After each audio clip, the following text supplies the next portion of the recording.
Hi guys, welcome back. This is Deepesh from freshersworld.com. Welcome to our YouTube channel on jobs and careers. Now we'll be dealing with part 2 on our Java basics. So now we'll see why Java was termed as platform independent. And in the previous video, we saw what is the drawback in some programming languages like C or C++, wherein you write a code, you execute, the executables cannot be run on a different processor. So now how would we make sure a programming language would be supported on all multiple platforms when you try to give a build? So now we'll be dealing with something known as why Java was called as platform independent. So before understanding what is platform independent, we have to understand what is a platform. The platform consists of the operating system and the processors. As we all use in our daily lives, the frequent and the most used operating system is Windows, and the processor, maybe if you are using, it would be Intel. So now combination of the processor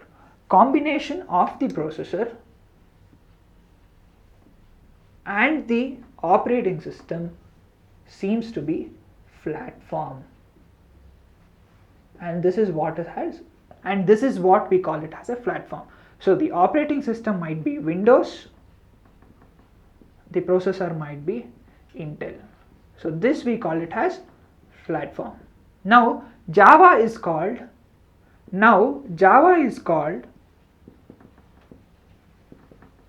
platform independent.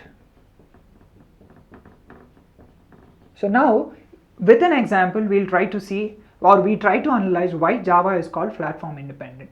So we understood what is a platform. The operating system and the processor combines to make a platform. So now this programming language is platform independent. What I mean to say, this program can be run on Windows with the processor Intel, or this can work on Linux with AMD processor. So on this platform as well. So how does this work? How we are able to achieve this, we'll try to see it. Any class that ends with .java would be a Java program. Assume any program that ends with .java is nothing but a Java program. It's nothing but a Java program. So I have written a simple program add.java wherein I write a simple code 1 plus 2. Don't worry about the syntax. We'll just try to analyze why Java was called platform independent. Now 1 plus 2 is the program that I have written with .java extension. Now previously what was happening, this was given to the compiler. Compiler will convert that to an assembly level language program, then the assembler would convert that to zeros and ones, and it would get executed on the processor. Now the Java programs would not be given directly to the processor. Assume I have a processor with Intel. I have an AMD processor. I have another processor which is powered by IBM. Now my program will not be put onto the processors directly. What happens? There is an important person who sits here in order to make sure this code will be working on all these platforms. How it works, who makes, we'll try to see it. But now I have written a very simple program 1 plus 2. There is an intermediate person who is sitting here which helps us to make this program work on all these platforms. Who is this important person, and what he makes and how he makes in order to make the program work on all these platforms is the important question, and this part would be the most important part. Now whenever I write a .java class and I compile, I get a class known as .byte class.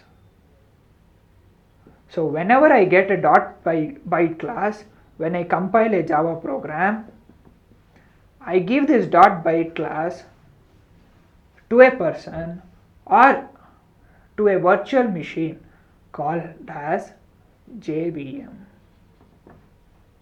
Now the JVM is responsible to convert the byte class. Now the byte class would be converted to machine level languages, in other terms as 01, 10, 101. So if it is 8-bit, this is the sequence of code. If it is for AMD, probably the machine level code might be 1100, 1100. For IBM processor, it might be 0011, 0011. So now this might be the code. So what happens here is, whenever you give .byte class, the JVM converts to machine level languages. Now the program that you write in Java would be high level language. Now the JVM is platform dependent.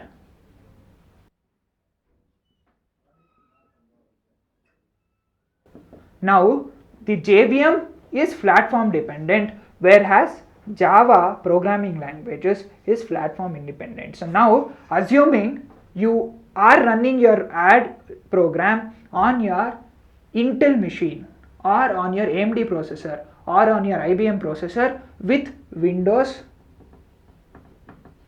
or with Linux or with Red Hat,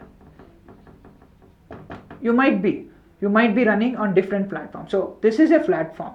So these two combines and this becomes a platform. Now this JVM would be platform dependent. What is platform dependent? This assume if you are running your .java program on an Windows machine with Intel processor, the JVM should support Windows and Intel. Now if you are running your .java program on your Linux with AMD processor, the JVM should be supporting Linux. Now if you are running your .java program on your Red Hat with IBM processor, the JVM should be compatible with Red Hat and IBM processor. Now this JVM is platform dependent. So the JVM with respect to the operating system will vary. Now in the previous example, if you want to run a simple program on your Intel processor or on your AMD or on your IBM processors, we need to have multiple machines. Now we will not be having multiple machines. We have one, just a Java virtual machine, which is platform dependent based on the processors and the operating system.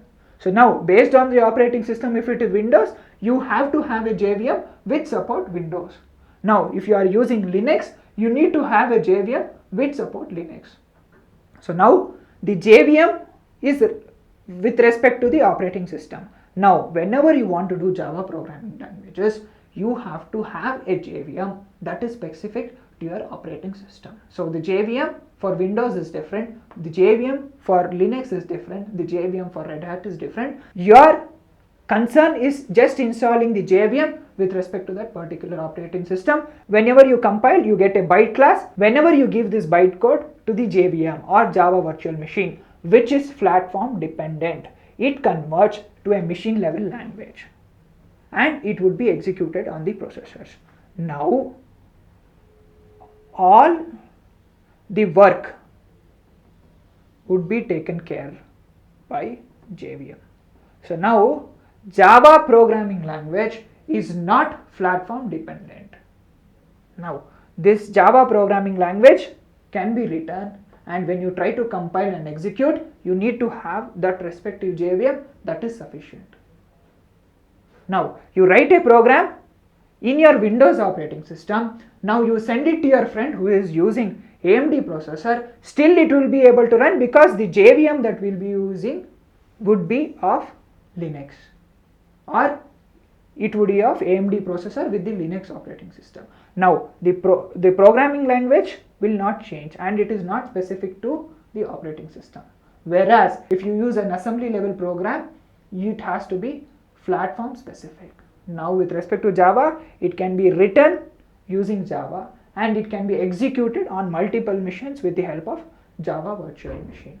Now we'll try to explore what is Java virtual machine in the next video. If you're looking for Java based jobs, please register at www.freshersworld.com. Please like this video and subscribe to our YouTube channel for more Java related queries. Thank you.